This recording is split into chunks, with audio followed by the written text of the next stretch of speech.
అస్సలం అయికు వరహమతుల్లాహి వబర్కాతుహు. Hi hello, welcome to my channel అండి. ఈరోజైతే ఇంకా స్టాండ్ అండి పైకి తీసుకెళ్ళి నేను శుభ్రంగా చూస్తున్నారు కదా ఎంత బాగా మెరుస్తుందో, అసలు అంత నీట్గా. అసలు వేలు ఎక్కడ కటింగ్ అవ్వకుండా మనం అస్సలు ఇలా ఏలు పెట్టేసి శుభ్రంగా చేయకుండా నేను ఎలా చేశాను అనేది మీకు లాంగ్ వీడియో పెట్టాను. మీకు ఎవరికైనా కానీ సరే ఇంట్రెస్ట్ ఉంటే ఇంకా వెళ్ళి చూడండి. ఇలాంటివి ఇంపార్టెంట్ ఉండేటివి వదులుకోకండి, ఎందుకంటే మీకు 100% ఇలాంటివి మీకు పనికి వస్తాయి అన్నమాట. ఇప్పుడు నేను మొత్తము కొద్దిగా డ్రై అయిన తర్వాత మళ్ళీ ఎక్కడైనా కానీ సరే వాటర్ ఉంటే కనుక మనకు కొద్దిగా జంగ్ అంటే కనుక తెలుగులో ఏమో అంటారు, తెలుగులో ఏం చిలిం పట్టడం, అదే జంగ్ అంటే కనుక మచ్చలు ఎర్రగా ఉంటాయి కదండి, ఆ టైప్ అనమాట.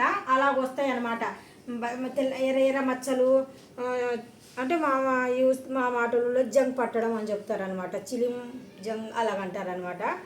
తెలుగులో ఏమంటారంటే కనుక అది కొద్దిగా డ్యామేజ్ అయినట్టుగా చిన్నగా ఇలా డ్యామేజ్లు ఉంటాయి కదా, అలాగా అవుతూ ఉంటాయి అనమాట.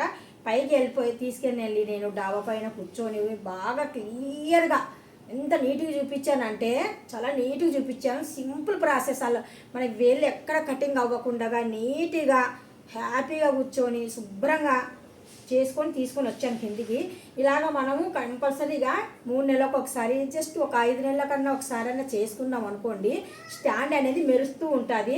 ఈ స్టాండ్ చూడండి, మాది 15 సంవత్సరాల కిందది అండి. 15 సంవత్సరాలు అంటే ఈ ఇల్లు కట్టినప్పుడు తెచ్చుకున్నాం స్టాండ్ ఇది.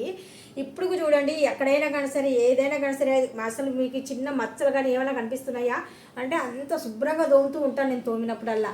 అప్పుడైతే కనుక నేను చేత్తోనే తోమేదాన్ని, ఇప్పుడు అలా కాదు, నేను కొత్త రకంగా తోమాను అనమాట. ఈ వీడియో మీకు నచ్చితే కనుక వెంటనే లైక్ కొట్టండి, షేర్ చేయండి, కామెంట్ చేయండి, సబ్స్క్రైబ్ చేసి వెళ్ళండి. సీ యూ, బాబాయ్, టాటా, అల్లా హాఫీజ్.